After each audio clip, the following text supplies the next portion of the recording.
ابن الحسين ولا أولاد الحسين ولا أصحاب الحسين. السلام عليكم جميعا ورحمة الله وبركاته. الحمد لله رب العالمين، والصلاة والسلام على أشرف الأنبياء والمرسلين، سيدنا وحبيبنا وشفيع قلوبنا ومولانا أبي القاسم محمد. اللهم صل على محمد وآل محمد وعلى آل بيت الطيبين الطاهرين، لا سيما بaqiyat الله في الأرض أجل الله فرجه الشريف.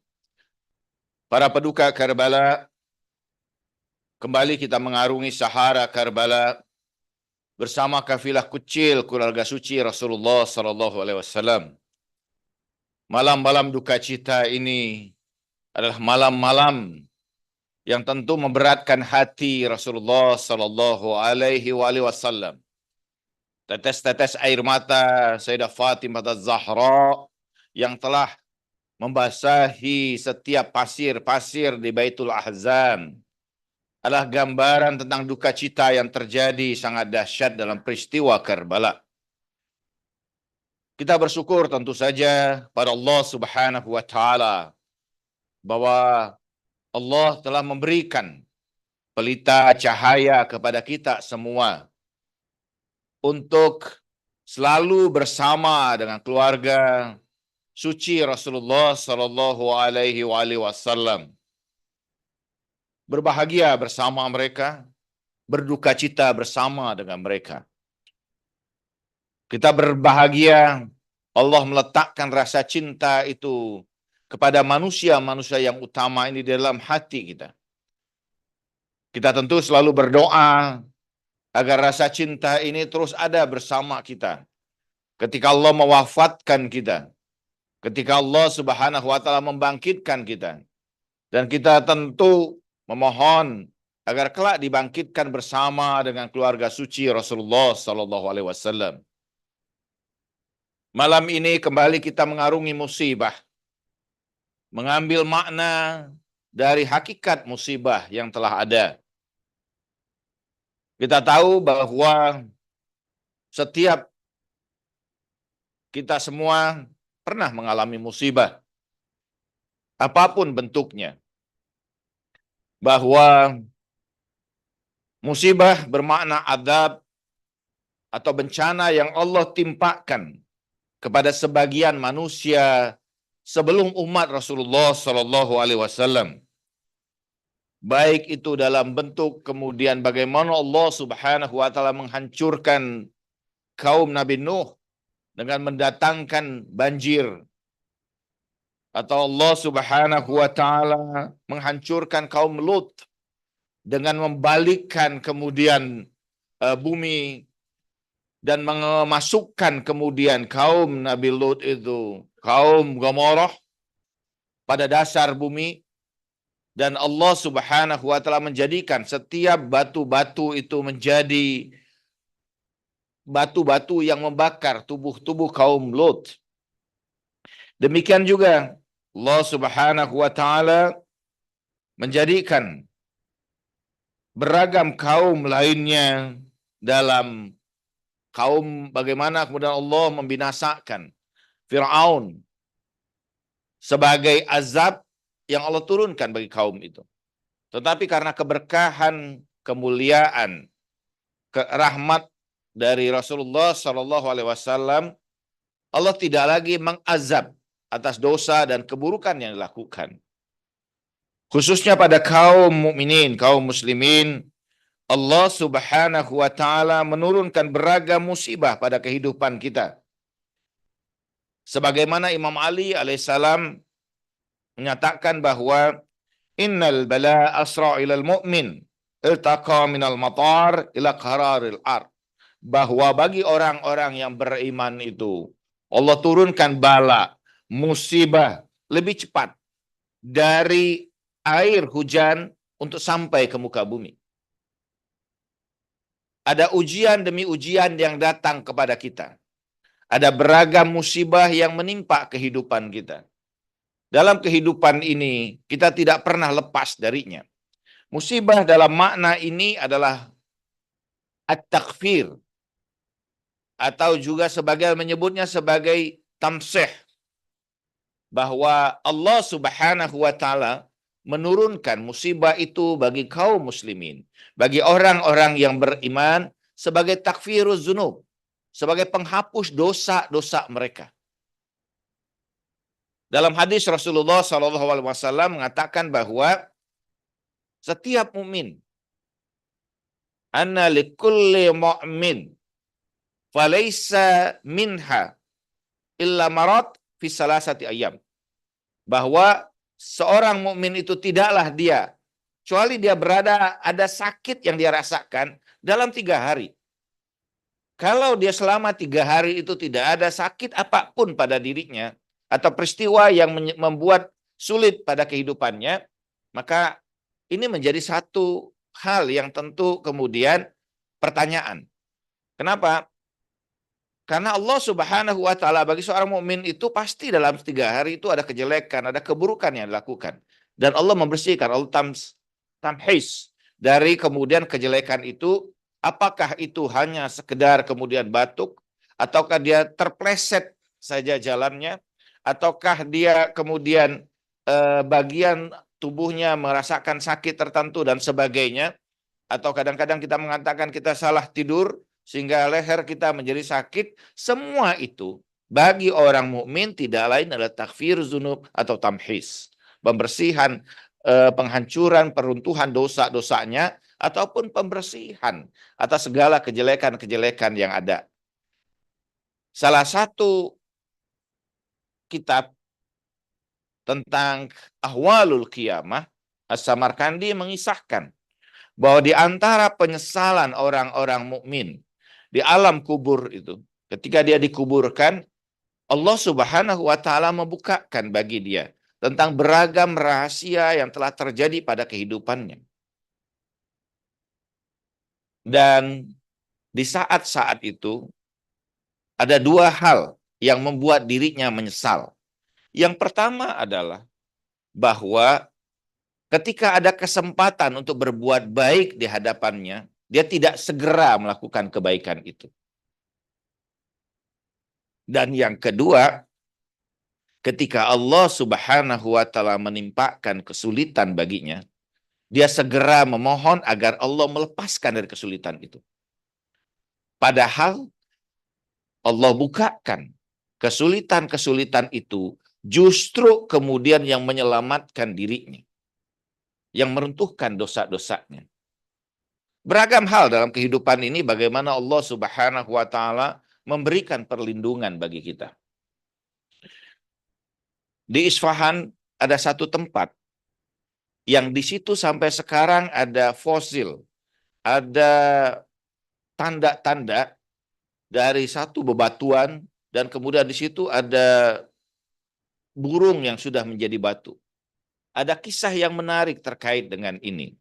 Dahulu di tempat ini ada seorang musafir yang melewati tempat itu. Dan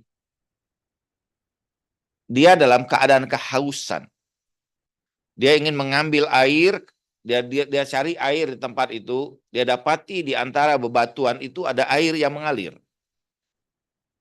Dan karena haus atau dahaga, dia mengambil air itu dengan tangannya dan hendak meminumnya.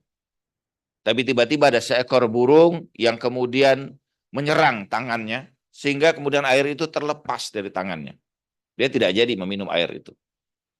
Dia coba kali kedua, mengambil air itu kembali untuk meminumnya, karena dahaganya sudah luar biasa. Peristiwa yang sama terjadi, bahwa burung itu kemudian menyambar lagi tangannya, sehingga dia terlepas airnya. Tidak jadi lagi meminum air itu. Dan dia kemudian berpikir dengan pikiran yang buruk. Dia ambil batu dan dia pura-pura mengambil air kembali. Dan ketika burung itu menyerang dia kembali, dia pukul kemudian burung itu dengan batu dan burung itu jatuh menggelepar-gelepar. Tapi kemudian muncul kesadaran dalam pikirannya. Apa yang terjadi ini?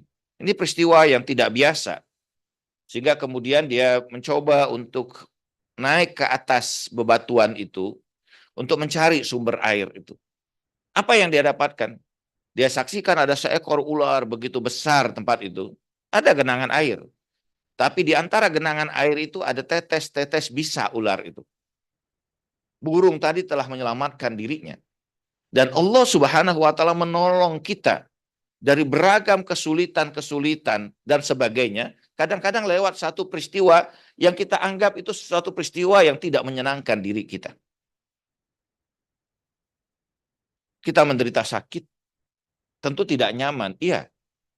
Tetapi di balik derita sakit yang kita rasakan itu, Allah Subhanahu wa taala menurunkan rahmatnya bagi kita. Dengan itu bahkan banyak orang mendapatkan kemuliaan dirinya. Kenapa? Karena sakit atau musibah bagi seorang mukmin itu adalah bagian dari taubatnya, bagian dari tamhis, pembersihan dirinya. Saya satu peristiwa lagi saya ingin sampaikan.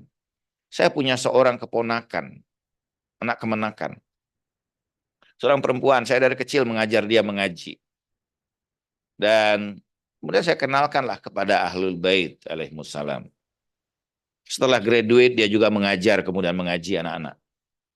Suatu saat dia menderita sakit, ada cancer pada matanya. Ibunya berkata bahwa dia tidak pernah mengeluh. Saya tahu kalau dia dalam keadaan sakit luar biasa, dia akan membaca sholawat kuat-kuat. Saya tahu bahwa dia sedang dalam keadaan sakit, kata ibunya. Dia tidak pernah mengeluh. Bahkan sampai pada saat di mana kemudian bola matanya itu hampir keluar karena kansernya yang luar biasa. Beberapa waktu setelah itu, ayahnya telepon saya. Dia di Palembang dan saya sudah di Jakarta. Dia berkata bahwa, Khalid, ini keponakanmu tadi malam bermimpi. Saya bilang, mimpi apa? Dia bilang, tolong dijelaskan arti mimpi ini. Bahwa ponakan saya itu bermimpi di malam harinya. Dia sedang dalam keadaan tertidur. Tiba-tiba dia menyaksikan bahwa pintu kamarnya terbuka. Ada orang yang wajahnya sangat indah. Dan dia bertanya, siapa Anda? Orang itu berkata, aku adalah Imam Hasan. Dan ini pakaian yang sudah disiapkan untuk dirimu. Saya merinding mendengarkan apa yang disampaikan ayahnya. Dan tepat 1 minggu setelah itu, saya mendengar berita dia meninggal dunia. Penderitaan yang dirasakan, penyakit yang dirasakan, itu justru kemudian bagaimana kita menyaksikan, saya yakin betul bahwa imam menanti dirinya, menunggunya. Bahkan, dan ini sudah disampaikan dalam banyak riwayat bahwa setiap orang yang mukmin, pecinta Ahlul Bait alaihimussalam, sebelum mereka atau ketika hendak mereka meninggal dunia, mereka dijemput oleh para imam. Dan malaikat akan mengarak dirinya, ruhnya itu bagaikan mengarak pengantin. Jadi beragam musibah, beragam kesulitan yang kita rasakan dalam kehidupan ini, itu menghapuskan keburukan kita. Jadi ketika kita ada kesulitan, apapun bentuknya, terlilit hutang, usaha kita jatuh, kita menderita sakit, atau harapan kita tidak terwujud, dan beragam hal lainnya yang terjadi pada diri kita berusaha merubah itu sebagai penghapus dosa-dosa kita. Dalam hadis dikatakan bahwa nanti di yaumil qiyamah ada orang yang datang kepada Allah Subhanahu wa taala. Keburukannya begitu banyak. Dosa-dosanya banyak. Sehingga karena dosa-dosa yang ada itu, dosa-dosa itu kemudian menghabiskan amal solehnya, amal baiknya. Dan dia menangis di hadapan Allah sambil berkata, ya Allah ma baqiya minni syai'an. Ya Allah, tidak ada lagi yang tersisa pada diri. Apalagi? Dalam keadaan seperti itu tentu saja sangat menakutkan. Karena sudah pasti bahwa ketika seseorang itu amal-amal solehnya hilang, dia sudah tahu tempat akan kembalinya. Dia ketakutan luar biasa. Dia berkata, ya Allah, ma baqiya minni syai'an. Ya Allah, tidak ada lagi amal soleh yang ada pada diriku. Semua habis.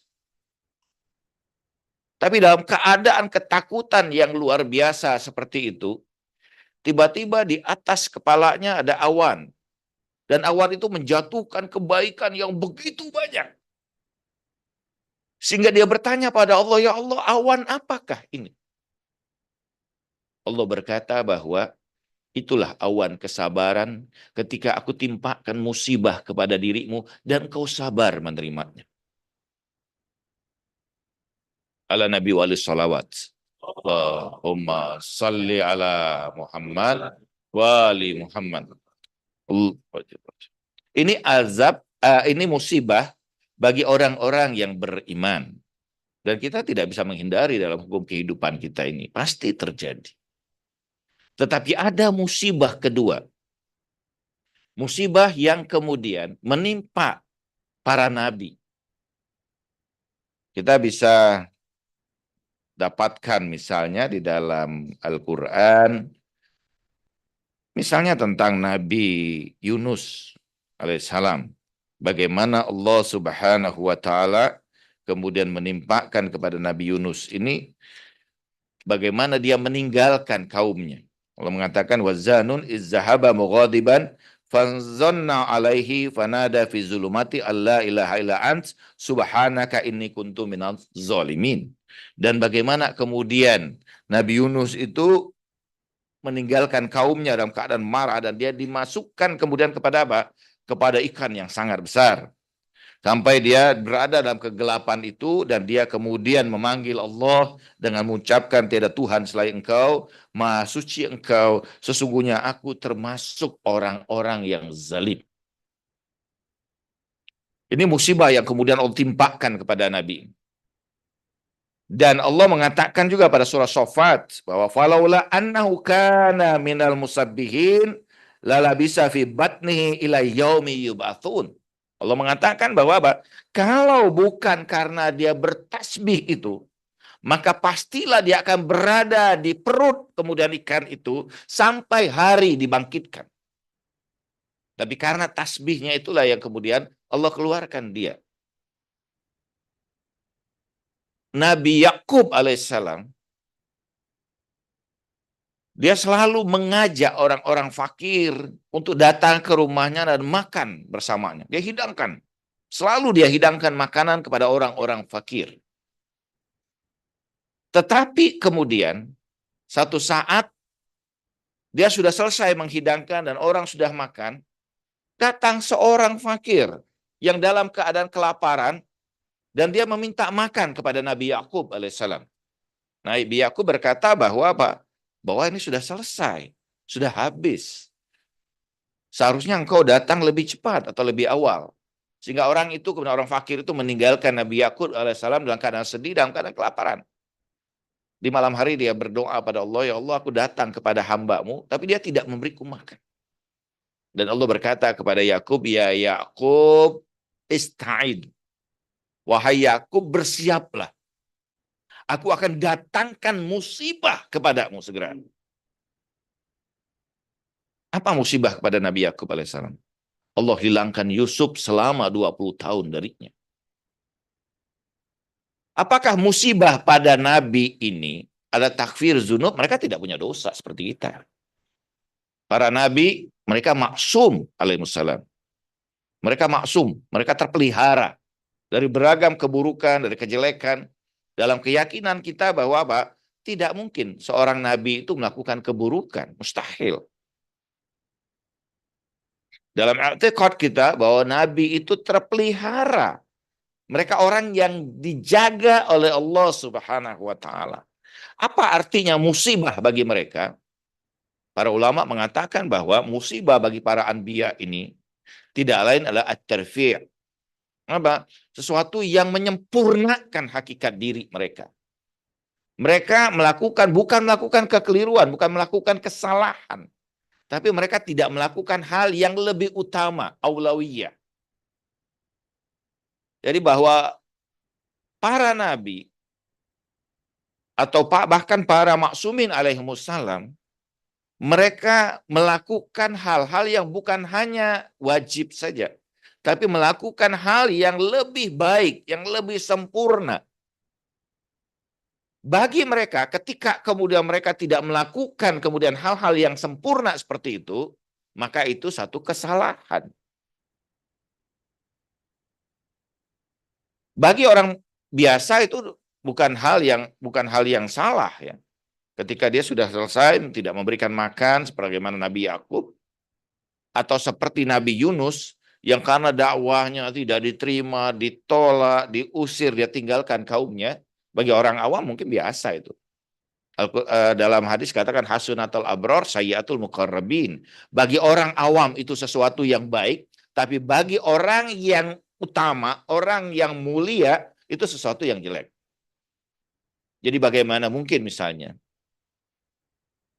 Rasulullah SAW memalingkan wajah dari orang yang buta.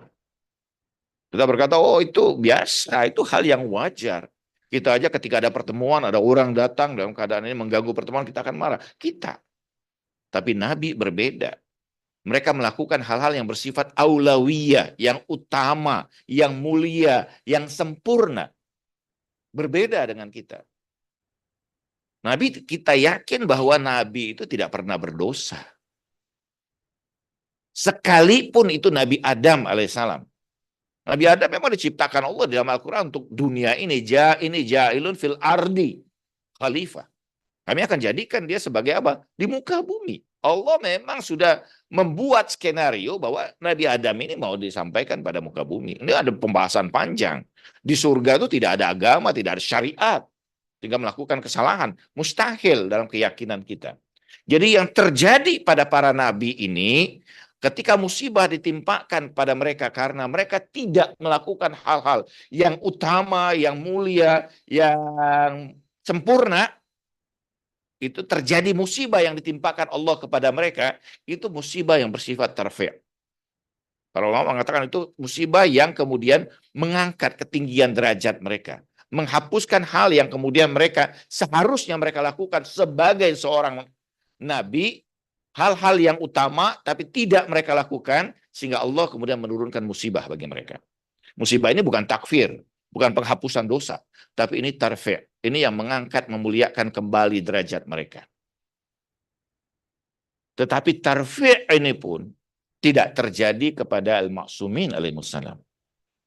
Kenapa? Karena al-ma'sumin alaihimussalam, mereka pasti kemudian melaksanakan hal-hal yang sempurna.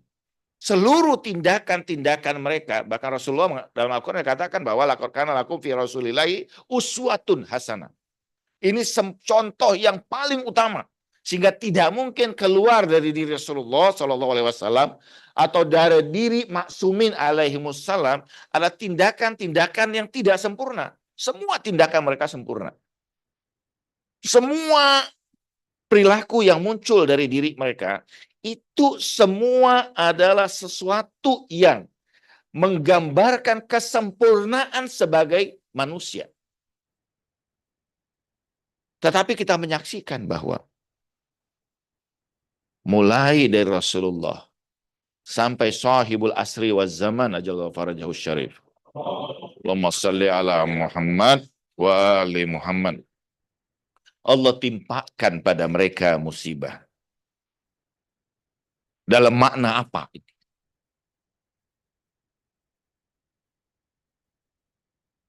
Di dalam satu hadis dinyatakan hal yang menarik bahwa An Hammad ibnu Uthman an Abi Abdullah alaihi salam qal lamma asra Nabi sallallahu alaihi wasallam qila lahu inna Allaha mukhtabaraka fi thalas liyandura kaifa sabrak. Imam Hussein kemudian mengutip satu hadis ini ketika Rasulullah SAW itu Isra, dan di situ Allah berkata, sesungguhnya kami akan menguji dirimu dengan 3 hal sehingga tahu bagaimana tingkat kesabaran yang ada pada dirimu. Qala, Rasulullah berkata, aslim li amrika ya Rabb, wala quwata li ala sabr illa bika. Fama hiya. Rasulullah mengatakan bahwa aku tunduk pada ketetapan-ketetapanmu, wahai duhai Tuhanku. Tidak ada kekuatan atau daya pada diriku atas kesabaran kecuali denganmu. Apa itu? Ujian apa itu? Allah mengatakan bahwa yang pertama, bahwa engkau akan ditimpakan rasa lapar pada dirimu. Kelaparan.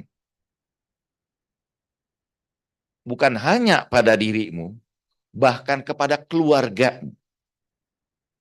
Rasulullah mengatakan, qabiltu ya Rabb, wa radaitu, wa salimtu, wa minka taufiq bis sabar. Aku terima ya Rabb. Dan aku ridho, dan aku tunduk atas apa yang kau tetapkan, dan anugerahkanlah kepadaku kesabaran. Kemudian Allah mengatakan, dan yang kedua, bahwa di sekelilingmu ada banyak orang-orang yang mendustakan. Mereka memiliki hati yang takut. Dan mereka justru kemudian membenci orang-orang yang kau cintai.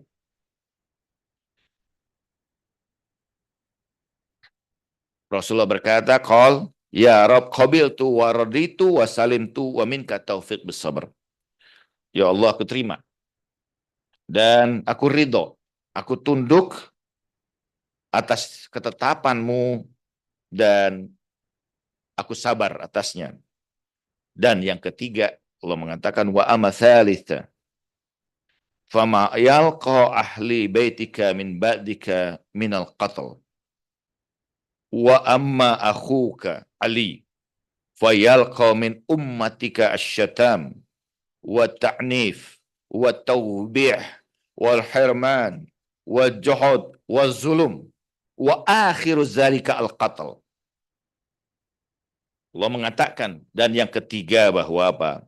Bahwa kau akan diuji dengan apa yang terjadi pada keluargamu setelah dirimu. Dengan pembunuhan, dengan pembantaian.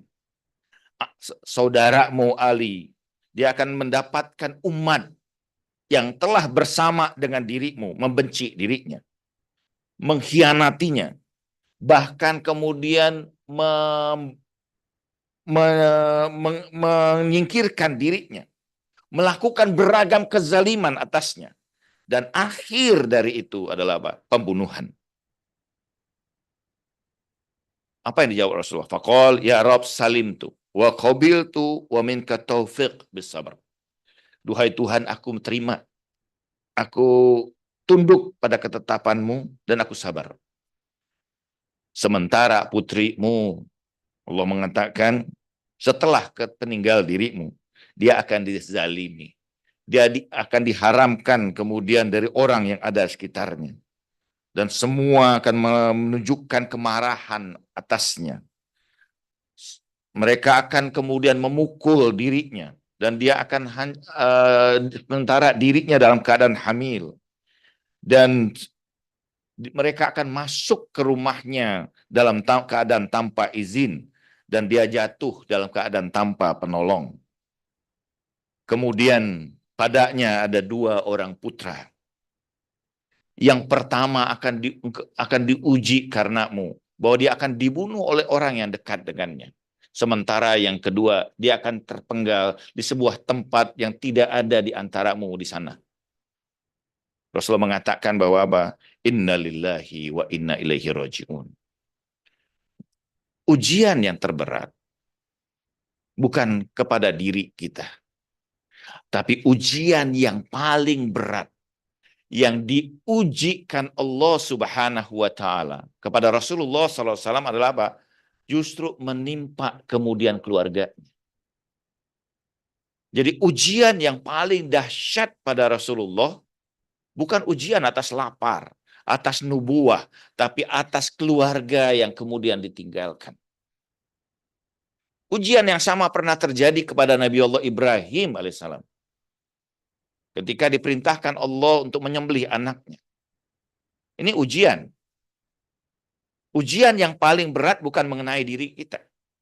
Tapi ujian yang paling berat itu ketika mengenai orang yang kita cintai. Kita bisa berkorban untuk anak-anak kita. Saya tadi mendapatkan video menarik bahwa pesan seorang ayah ketika anaknya itu jantungnya bermasalah dan dia harus mendapatkan donor jantung yang lain. Ayahnya mendonorkan jantungnya untuk anaknya. Kita bisa bayangkan bahwa seorang ayah mau menggantikan kemudian, mengorbankan kehidupannya untuk putranya.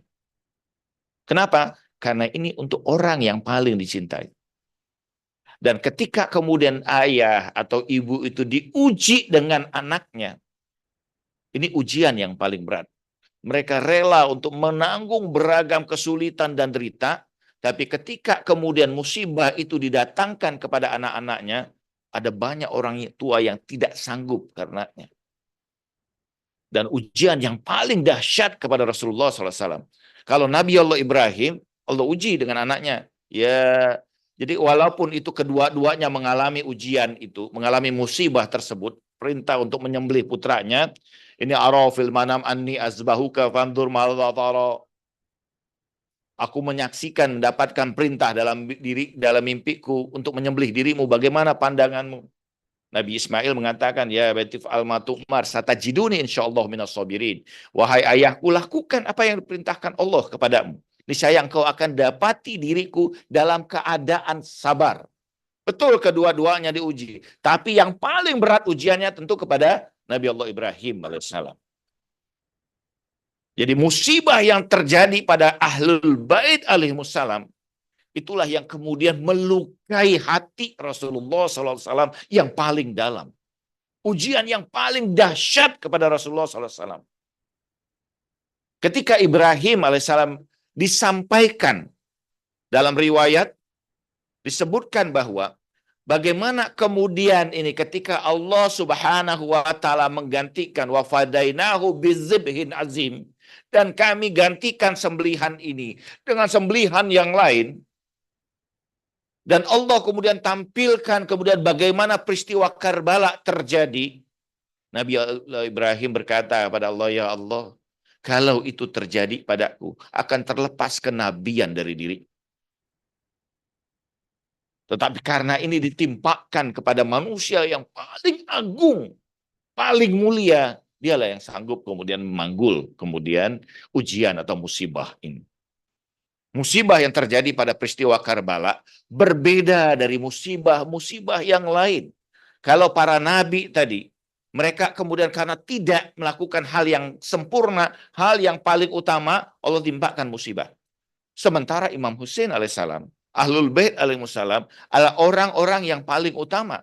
Orang-orang yang disebutkan di dalam surah Al-Ahzab sebagai terlepas dari beragam kemudian kejelekan, keburukan, maupun hal-hal yang tidak baik pada diri mereka. Mereka maksum. Apa arti musibah di sini? Apakah tarfi'? Derajat mereka sudah sangat tinggi. Ayatullah Murtada Mutahari menjelaskan ada hal yang menarik. Dia mengatakan bahwa bagi orang-orang mulia itu, alasan yang paling mendasar kenapa kemudian mereka mendapatkan musibah itu, pada hakikatnya itu bukan musibah bagi mereka, tapi musibah bagi orang yang lain. Bagi mereka itu adalah pengorbanan karena kecintaan mereka. Sacrifice for love, karena kecintaan. Kenapa? Yang pertama apa yang mereka cintai? Yang mereka cintai adalah agama ini, Islam ini. Mereka menyaksikan sekiranya nanti kalau tidak melakukan pengorbanan seperti ini, mereka tidak menempuh jalan derita yang seperti ini, maka semua orang berikutnya akan tersesat dari agama yang ada ini. Mereka akan jauh dari agama yang sudah diajarkan oleh datuknya Rasulullah SAW. Sehingga Imam Hussein mengatakan bahwa la akhruj batran wala zulman. Bahwa aku keluar ini bukan melakukan keburukan, bukan melakukan kezaliman, tapi liislahi dini Nabi. Aku ingin kemudian melakukan perbaikan pada agama ini. Kenapa? Karena agama sudah terjadi penyimpangan padanya. Kita tahu dari sepanjang sejarah bahwa para penguasa itu pembuat sejarah.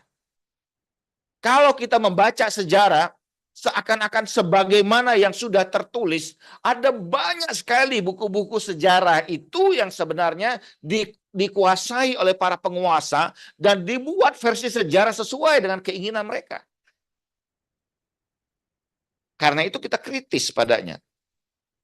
Orang kalau ingin tahu sejarah yang sesungguhnya, jangan sekedar membaca dari buku-buku sejarah yang sudah ada. Orang harus membaca dengan kritis, dengan beragam kemudian dimensi yang lain, perspektif yang lain. Sehingga dia mendapatkan kemudian sejarah yang sesungguhnya.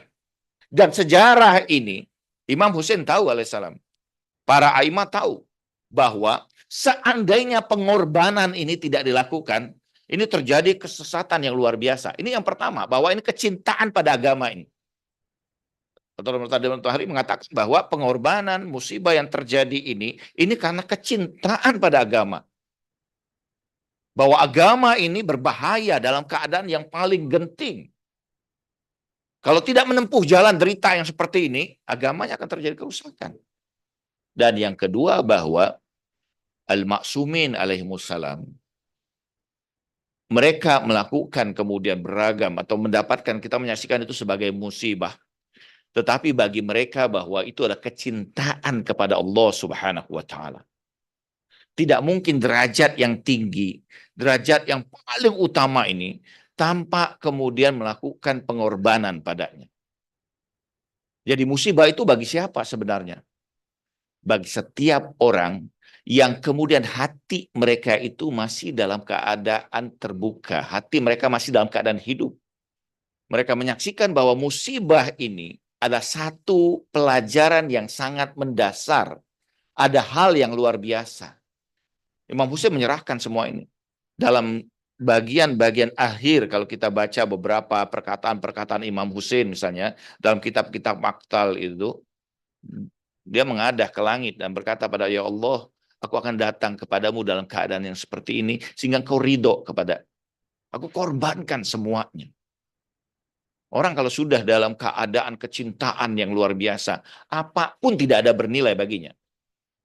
Wa ma ra'aitu muhibbat illa suqara. Tidak aku saksikan orang yang dalam keadaan jatuh cinta, kecuali dia sudah mabuk karenanya. Dia akan korbankan apapun demi kecintaannya. Bahwa kecintaannya tidak lain hanya semata kepada Allah Subhanahu wa taala, sehingga apapun yang ada itu menjadi kecil, jadi tidak bernilai. Khalil Gibran berkata terkait dengan ini. Dia berkata dalam satu syairnya bahwa ketika cinta memanggilmu maka ikutilah dia, sekalipun sebilah pedang akan menebas kepala. Ini yang dilakukan Imam Hussein. Dia mempersembahkan semua ini untuk apa tujuannya? Untuk kecintaan kepada Allah, untuk kecintaan kepada agama. Hanya itu alasannya. Sehingga kita melihat bahwa musibah ini bukan karena Imam Hussein melakukan satu kesalahan, tidak. Bahwa ini ada satu hal yang benar. Musibah yang terjadi pada diri mereka itu adalah musibah karena kecintaan mereka. Tidak ada seorang pun yang sudah dalam keadaan kecintaan, kecuali mereka pasti melakukan pengorbanan di dalamnya. Ada banyak pengorbanan yang dilakukan, itu saja. Nah, jadi karena itu bahwa musibah ini dalam makna mahabbah, dalam makna kecintaan. Dan orang-orang yang kemudian, atau kita semua yang mengenang ini sebagai musibah, musibah bagi siapa? Bagi diri kita semua. Kenapa? Karena kita kehilangan pelita agama. Kita kehilangan pada saat itu pembimbing agama. Kita kehilangan cahaya bagi agama ini. Tetapi cahaya itu kita alhamdulillah bahwa Allah Subhanahu wa taala menjaga cahaya Islam ini terus hidup. Bahkan semakin lama semakin hidup. Semakin benderang. Kita menyaksikan bahwa bagaimana kemudian peristiwa hadisah Karbala ini terus menerus setiap tahun kemudian semakin cahayanya luar biasa.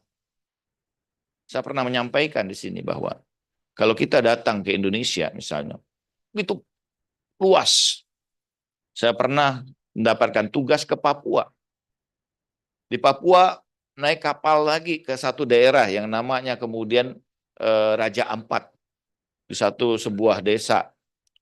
Saya memberikan kemudian di situ mendapatkan tugas untuk mengajar eh, apa satu bentuk pendidikan yang baru.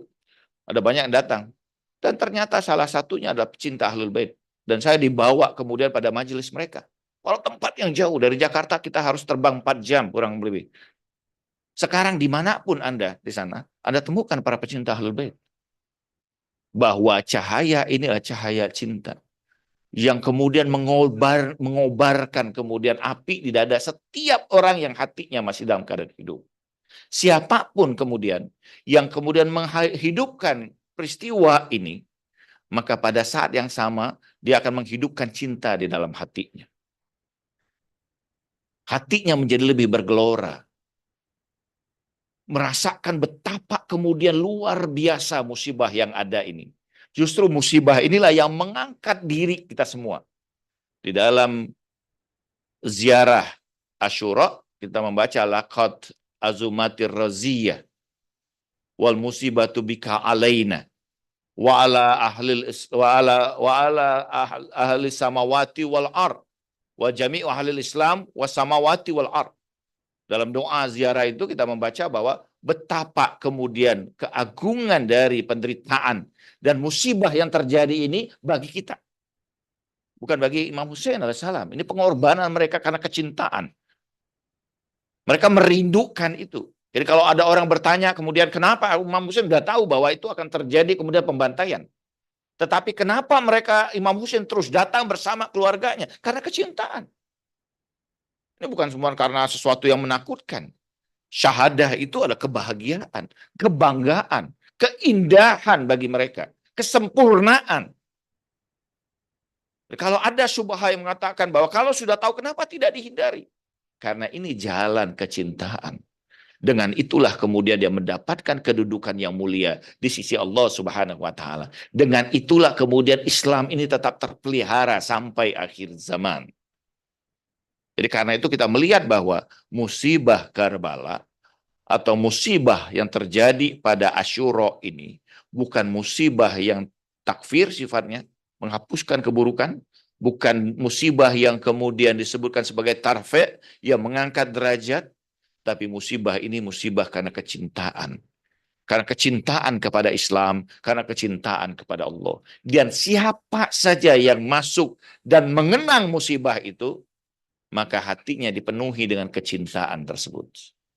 Dan itu kita saksikan, ikhwani wa akhwati, bahwa di dalam madrasah ini, melalui kemudian peristiwa Asyura ini, betapa kecintaan kita kemudian kepada kebenaran, kecintaan kita kepada kesempurnaan, kecintaan kita kepada keindahan Islam, kecintaan kita kepada Ahlul Bait alaihimussalam menjadi begitu luar biasa, menjadi begitu kuat luar biasa. Dan ini terus menghidupkan kita.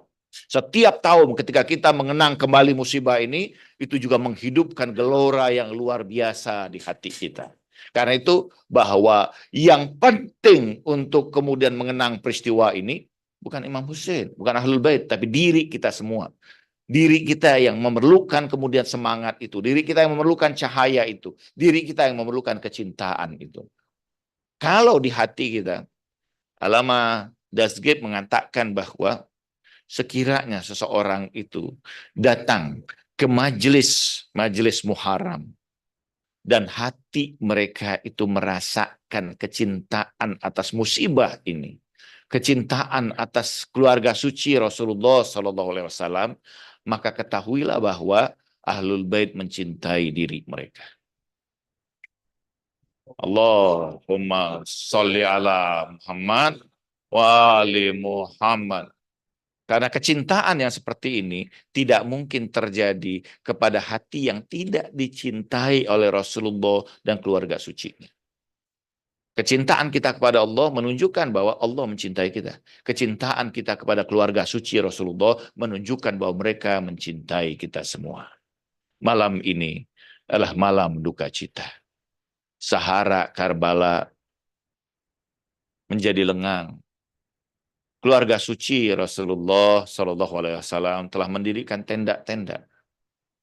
Sementara di hadapan mereka pasukan-pasukan berdatangan. Orang-orang dengan wajah-wajah beringas. Ribuan sudah menyiapkan diri mereka. Shimir bin Jausan telah menetapkan untuk memerangi Al-Husain dan keluarga suci Rasulullah SAW. Mereka tergiur dengan dunia dan melupakan akhirat. Ibnu Ziyad telah menyebarkan berita bahwa siapa saja yang datang ke Karbala dan memerangi Al-Husain akan mendapatkan hadiah yang sangat besar dari Yazid bin Muawiyah. Sehingga orang-orang yang kelaparan, orang-orang yang fakir dan miskin, orang-orang yang menderita, orang-orang yang tidak punya harapan dalam kehidupan mereka, mereka bergabung dengan pasukan ini. Ribuan datang, mengelilingi kemudian kemah kecil. Imam Hussein alaihissalam mendirikan sholat seperti biasa. Ia melaksanakan sholat di padang Sahara Karbala dalam keheningan yang luar biasa. Wajahnya yang indah, bagaikan purnamanya rembulan, menangis meneteskan air mata. Setelah selesai sholat, ia menghadap sahabat-sahabatnya. Dia menggambarkan, menyampaikan angin kematian. Dan berkata kepada para sahabatnya, Al-Khawarazmi menyebutkan bahwa Imam Husain berkata dan berdiri di antara para sahabatnya dan menyatakan bahwa angin kematian sudah demikian dekat dengan diri kita. Siapa saja di antara kalian yang ingin meninggalkan tempat ini, aku persilahkan dan aku perkenankan. Kemudian Khudair berdiri di hadapan Imam Husain dan dia berkata, Ya Aba Abdillah, perkenankan kami untuk sampai di ujung usia kami denganmu. Jangan biarkan kami untuk malu di hadapan datukmu Rasulullah Shallallahu Alaihi Wasallam. Sungguh ayah dan ibuku menjadi tebusannya. Kita lihat kemudian Zuhair berdiri dan berkata, Ya Imam Husain, ya Aba Abdillah, kematian terjadi hanya satu kali. Seandainya aku dibangkitkan setelah kematian dan tubuhku dicincang-cincang kembali, aku tetap akan membela dirimu. Dan sekiranya itu dilakukan, Allah bangkitkan sebanyak 70 kali, tidak sedetik pun aku akan meninggalkan dirimu. Lisan yang suci mengeluarkan kata-kata yang penuh dengan keimanan. Hanya sedikit dari sahabat-sahabat Imam Hussein yang tetap tinggal di Sahara Karbala. Mereka sudah terbayang bahwa angin kematian akan menghembus pada diri mereka. Tangan kematian akan menjemput mereka. Imam Hussein menatap sahabat-sahabatnya. Air mata tak terbendung mengalir di antara pipinya membasahi jakutnya. Ia kembali teringat saat memangku kepala saudaranya Al-Hasan. Ia menangis di hadapan saudaranya Al-Hasan. Tapi Al-Hasan kemudian menyapu pipinya, membersihkan air matanya dan berkata, Husain, sayangku, jangan kau menangis. Aku meninggalkan dunia ini sementara engkau mendampingi diriku. Sementara kelak engkau mati dalam keadaan kesendirian.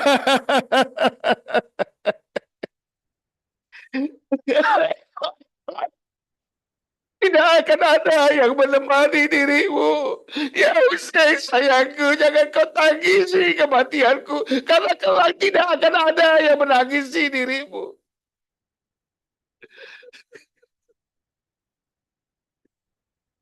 Terbayang ketika saat-saat perpisahan dengan saudaranya Al-Hasan. Dalam riwayat, ketika imam dalam keadaan berdiri di malam keempat itu, tiba-tiba datang seorang putri perempuan, Fatimah As-Sughra.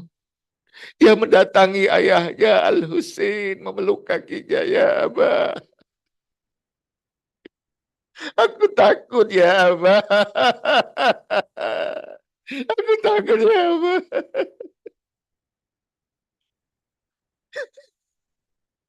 Imam Hussein kemudian memeluk putrinya yang terkecil. Ia menciumi dahinya dan berkata kepada Fatimah Sughra, duhai putriku Fatimah, bersabarlah nak, bersabarlah. Nenekmu akan selalu bersamamu. Ya Allah, engkau saksikan derita-derita keluarga suci Nabi-Mu. Engkau saksikan bagaimana kemudian wajah-wajah durjana yang lapar dan dahaga terhadap darah-darah keluarga suci Nabi-Mu. Ya Allah, engkau saksikan semua ini ya Allah. Ya Rasulullah, ya Fatimah Az-Zahra.